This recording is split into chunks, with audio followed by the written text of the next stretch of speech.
Okay, ഇതുവരെയാണ് നമ്മളിപ്പോൾ ചെയ്തു വെച്ചത്. ഓക്കെ, ഇനി നമുക്ക് എന്ത് ചെയ്യണം? ഈ വന്ന ഇമെയിലും അതുപോലെ തന്നെ ഈ നെയിമും നമുക്ക് എന്ത് ചെയ്യണം? നേരെ ഡാറ്റാബേസിൽ സ്റ്റോർ ചെയ്യണം. അതാണ് നെക്സ്റ്റ് ആയിട്ടുള്ള വരുന്ന വർക്ക്. ഓക്കെ, ഡാറ്റാബേസ് സ്റ്റോർ ചെയ്യണമെങ്കിൽ നമുക്ക് എന്തൊക്കെ വേണമെന്ന് ഞാൻ പറഞ്ഞിരുന്നു. ഒരു സ്കീമ വേണം, അതുപോലെ തന്നെ ഒരു മോഡലുമാണ്. നമുക്ക് എന്ത് ചെയ്യാം? ആദ്യം ആ സ്കീമയും മോഡലും ക്രിയേറ്റ് ചെയ്യാം. ഓക്കെ, നമുക്ക് എന്ത് ചെയ്യാം? ബാക്ക് എൻഡിനുള്ളിൽ ഒരു ഫോൾഡർ ക്രിയേറ്റ് ചെയ്യാം. ഫോൾഡറിന്റെ പേര് ജസ്റ്റ് മോഡൽസ്. ഓക്കെ, മോഡൽസ് പേര് കൊടുക്കുക. എന്നിട്ട് എന്ത് ചെയ്യാം? അതിനുള്ളിൽ സ്കീമ ക്രിയേറ്റ് ചെയ്യാം. User schema dot JS. Okay, അങ്ങനെ സ്കീമ എന്നൊരു ഫയൽ ക്രിയേറ്റ് ചെയ്ത് ഇനി ഈ ഒരു ഫയലിലാണ് നമുക്ക് എന്ത് ചെയ്യേണ്ടത്? സ്കീമയും മോഡലും ക്രിയേറ്റ് ചെയ്യുന്നത്. സ്കീമയും മോഡലും ക്രിയേറ്റ് ചെയ്യുന്നത് മോംഗൂസ് വെച്ചിട്ടാണ് ക്രിയേറ്റ് ചെയ്യുക. ഓക്കെ, അപ്പൊ എന്ത് ചെയ്യാം? Import mongoose from mongoose. Okay, അങ്ങനെ മോംഗൂസ് ക്രിയേറ്റ് ചെയ്ത് മോംഗൂസ് ഇമ്പോർട്ട് ചെയ്ത് എന്നിട്ട് മോംഗൂസ് നമുക്ക് എന്ത് ചെയ്യാം? സ്കീമ ക്രിയേറ്റ് ചെയ്യാം. കോൺസ്റ്റ് സ്കീമ യൂസർ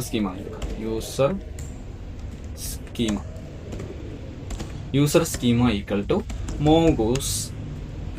മോംഗൂസിലുള്ള സ്കീമ എന്ന് പറഞ്ഞൊരു ഫംഗ്ഷൻ വെച്ചിട്ടാണ് നമ്മൾ എന്ത് ചെയ്യുന്നത്? ക്രിയേറ്റ് ചെയ്യുന്നത്. ഇതിനുള്ളിൽ നമുക്ക് നെയിം സ്ട്രിങ് ആണെന്നും കൊടുക്കുക, അതുപോലെ തന്നെ ഇമെയിൽ സ്ട്രിങ്. ഓക്കെ, ഇമെയിലും സ്ട്രിങ് ആണ് കൊടുത്ത്. സ്കീമ എന്ന് വെച്ചിട്ടുണ്ടെങ്കിൽ ഈ ഡാറ്റാ ബേസിലേക്ക് ഏത് ഡാറ്റ ടൈപ്പിലാണ് നമുക്ക് നെയിം, ഇമെയിൽ, സാധനങ്ങളൊക്കെ ഫീൽഡിലേക്ക് കയറേണ്ടി എന്നുള്ളത് ഡിഫൈൻ ചെയ്യാൻ വേണ്ടിയിട്ടാണ് ഈ സ്കീമ ഉപയോഗിക്കുന്നത്. ഓക്കെ, ഈ സ്കീമ വെച്ച് നമുക്ക് എന്ത് ചെയ്യണം? ഒരു മോഡലും ക്രിയേറ്റ് ചെയ്യണം. നമുക്ക് എന്ത് ചെയ്യാം? ഒരു മോഡൽ ക്രിയേറ്റ് ചെയ്യാം. Const user D B equal to mongoose dot model. Okay, mongoose dot മോഡലിനുള്ളിൽ നമുക്ക് എന്ത് കൊടുക്കാം? എന്തെങ്കിലും ഒരു പേര് കൊടുക്കാം. യൂസർ, ഞാനിപ്പോൾ യൂസർ എന്ന് കൊടുത്തു, കോമ എന്ത് വെച്ചിട്ടാണ് ക്രിയേറ്റ് ചെയ്യുന്നത്? User schema.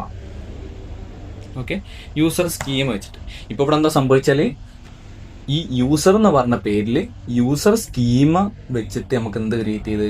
ഒരു മോഡൽ ക്രിയേറ്റ് ചെയ്ത് യൂസർ ഡി ബി എന്ന് പറഞ്ഞ ഒരു മോഡൽ ക്രിയേറ്റ് ചെയ്ത്. ഓക്കെ, അതിനെ നമുക്ക് എന്ത് ചെയ്യാം? എക്സ്പോർട്ട് ചെയ്തതാണ്. എക്സ്പോർട്ട് ഡിഫോൾട്ട്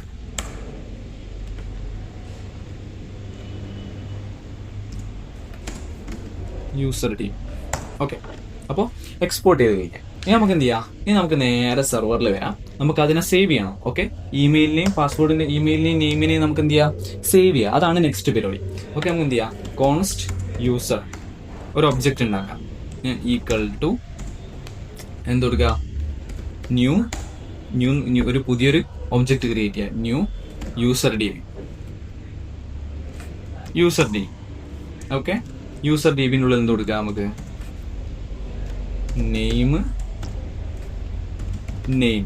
ഓക്കെ, ഈ അതിലുള്ള നെയിമിലേക്ക് നമ്മൾ കൊണ്ടുവന്ന നെയിമിനെ വെച്ച്, അതുപോലെ തന്നെ ഇമെയിൽ, അതിലുള്ള ഇമെയിലിലേക്ക് നമുക്ക് അവിടുന്ന് കൊണ്ടുവന്ന ഫ്രണ്ടിൽ നിന്ന് കൊണ്ടുവന്ന ഇമെയിലിനെ നമ്മളിവിടെ വെച്ച്. ഓക്കെ, അങ്ങനെ നമ്മൾ ക്രിയേറ്റ് ചെയ്ത് ഇവിടെ നമുക്ക് .js കൊടുക്കാത്തതിൻ്റെ എററാണ് .js. ഓക്കെ, അങ്ങനെ നമ്മൾ എന്ത് ചെയ്ത്? ഒരു ഒബ്ജക്റ്റ് ക്രിയേറ്റ് ചെയ്ത് ഇനി നമുക്ക് എന്ത് ചെയ്യാം? ഇതിനെ സേവ് ചെയ്യാം. await user dot save. Okay, user dot save അടിച്ചു കഴിഞ്ഞാൽ വരും. യൂസർ ഡോട്ട് സേവ് എന്ന് പറഞ്ഞിട്ടൊരു ഫംഗ്ഷനാണ്. ഈ സേവ് ഇങ്ങനെ കൊടുത്തതിന് ശേഷം നമുക്ക് എന്ത് ചെയ്യാം? സേവ് ആയി കഴിഞ്ഞാൽ നമുക്ക് എന്ത് വർക്ക് ചെയ്യണം? ഫ്രണ്ട് എൻഡിലേക്ക് റെസ്പോൺസ് അയക്കണം. JSON ഫോർമാറ്റിലേക്ക്. ഓക്കെ, response.json ആക്കിയിട്ട് സക്സസ് ട്രൂ. ഓക്കെ, നമ്മൾ സക്സസ് ട്രൂ ആണെന്നുള്ള എന്ത് കൊടുത്ത് ഓക്കെ, സക്സസ് ട്രൂ എന്ന് പറഞ്ഞിട്ട് ഫ്രണ്ട് എൻഡിലേക്ക് അയച്ചു. ഓക്കെ, അതുപോലെ തന്നെ .catch അഥവാ എറേഴ്സ് വന്നു കഴിഞ്ഞാൽ നമുക്ക് എന്ത് ചെയ്യണം? ഫ്രണ്ട് എൻഡിലേക്ക് അയച്ചു കൊടുക്കണം. എറർ വന്നു കഴിഞ്ഞാൽ നമുക്ക് ഇവിടെ പ്രിന്റ് ചെയ്യാം. ജസ്റ്റ് ലോഗ് എന്തെടുക്കാം? ഈ RR. ഓക്കെ, എറർ വന്നു കഴിഞ്ഞാൽ ഇതിൽ വരും. ഓക്കെ, ഇനി നമുക്ക് നേരെ എന്ത് ചെയ്യാം? നേരെ നമുക്ക് നമ്മളെ ഫ്രണ്ട് എൻഡിൽ പോവാം. നേരെ ഇവിടെ app.jsx വന്ന് ഇവിടേക്കാണ് ഇതിൻ്റെ റെസ്പോൺസ് എത്തുന്നത്. ആ റെസ്പോൺസിനെ നമുക്ക് എടുക്കണം. അതിനു മുമ്പേ നമുക്ക് ഓരോ പ്രാവശ്യവും ഇത് വരുന്ന സമയത്ത് ഇത് പേജ് റീലോഡ് ആവാണ്ട് നിൽക്കാൻ വേണ്ടി നമുക്ക് ഇവിടെ എന്ത് കൊടുക്കുക, നമുക്ക് എന്ന് പറഞ്ഞൊരു സാധനം കൊണ്ടുവരണം. ഓൺ സബ്മിറ്റ് എന്ന് പറഞ്ഞ ഈ ഒരു ഫംഗ്ഷനിലേക്ക് എന്ന് പറഞ്ഞ ഒരു സാധനം കൊണ്ടുവരണം.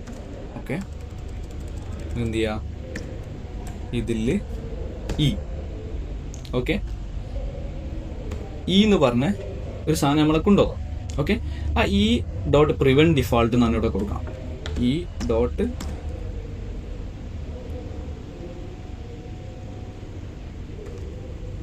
പ്രിവെന്റ് ജസ്റ്റ് കിട്ടുന്നില്ല. നമ്മളിവിടെ എന്ത് ചെയ്യുക, ഇവിടെ കൊടുക്കുക. നമുക്ക് ഇതിൻ്റെ ആർഗ്യുമെൻ്റ് ആയിട്ട് കൊടുക്കുക. ഡോട്ട് പ്രിവെന്റ് ഡിഫോൾട്ട് എന്നാണ് കൊടുക്കേണ്ടത്. അത് നമുക്ക് എന്ത് ചെയ്യാം, നമുക്ക് നോർമലി ഏതെങ്കിലും ChatGPT തന്നെ കൊടുത്തു കഴിഞ്ഞാൽ ഓട്ടോമാറ്റിക്കലി നമുക്ക് തരും ഡോട്ട് പ്രിവെന്റ് ഡിഫോൾട്ട്. എന്ത് ചെയ്യുക, കോപ്പി ചെയ്യുക. നമുക്ക് എന്ത് ചെയ്യുക, നേരെ ഇവിടെ കൊണ്ടുവച്ച് പേസ്റ്റ് ചെയ്ത് കൊടുക്കാം. എന്തെന്ന് വെച്ചാൽ നമ്മൾ ഓരോ പ്രാവശ്യം സബ്മിറ്റ് ഞെക്കുന്ന സമയത്തും പേജ് ഓട്ടോമാറ്റിക്കലി റീലോഡ് ആവണം നിൽക്കാൻ വേണ്ടിയിട്ടാണ്. ഓക്കെ, ഡോട്ട് പ്രിവെന്റ് ഡിഫോൾട്ട് കൊടുക്കുന്നത്. ഓക്കെ, അപ്പോൾ നമുക്ക് എന്ത് ചെയ്യാം, നേരെ അവിടുന്ന് വരുന്ന റെസ്പോൺസിനെ നമുക്ക് ഇവിടെ എടുക്കാം. ഓക്കെ, നമുക്ക് എന്ത് ചെയ്യാം, ഇവിടെ കോൺസ്റ്റ് റെസ്പോൺസ് ഈക്വൽ ടു വന്നിട്ട് അവിടുന്ന് വരുന്ന റെസ്പോൺസിനെ എടുത്ത് എന്നിട്ട് എന്ത് കൊടുത്ത് ഇഫ് റെസ്പോൺസിനുള്ള ഡാറ്റൻ്റെ ഉള്ളിൽ നമ്മൾ അവിടെ നിന്ന് ഇങ്ങോട്ട് അയക്കുന്ന സക്സസ് ഈക്വൽ ട്രൂ ആണെങ്കിൽ നമുക്ക് എന്ത് കൊടുക്കാം, അലേർട്ടിൽ നമുക്ക് എന്ത് കൊടുക്കാം, യൂസർ ആഡഡ് എന്ന് പറഞ്ഞ് കൊടുക്കാം. നമുക്ക് നമ്മളെ വെബ്സൈറ്റിൽ ഒന്ന് പോയി നോക്കാം. നമ്മളെ വെബ്സൈറ്റിൽ ജസ്റ്റ് ഒന്ന് പോയി നോക്കാം. ഓക്കെ, ഇതാണ് നമ്മളെ വെബ്സൈറ്റ്. ഞാൻ ജസ്റ്റ് ഇൻസ്പെക്ട് ഒന്ന് ഒഴിവാക്കുന്നുണ്ട്. ഇൻസ്പെക്ട് ഒഴിവാക്കി ഇവിടെ എന്ത് കൊടുത്ത് gmail.com അഡ്മിൻ കൊടുത്ത് സബ്മിറ്റ് അടിച്ചു കഴിഞ്ഞാൽ യൂസർ ആഡഡ് എന്ന് പറഞ്ഞാൽ ഓക്കെ. ഇപ്പം എന്താ നമുക്ക് ഇതിൽ യൂസർ ആഡിങ് നടന്നു.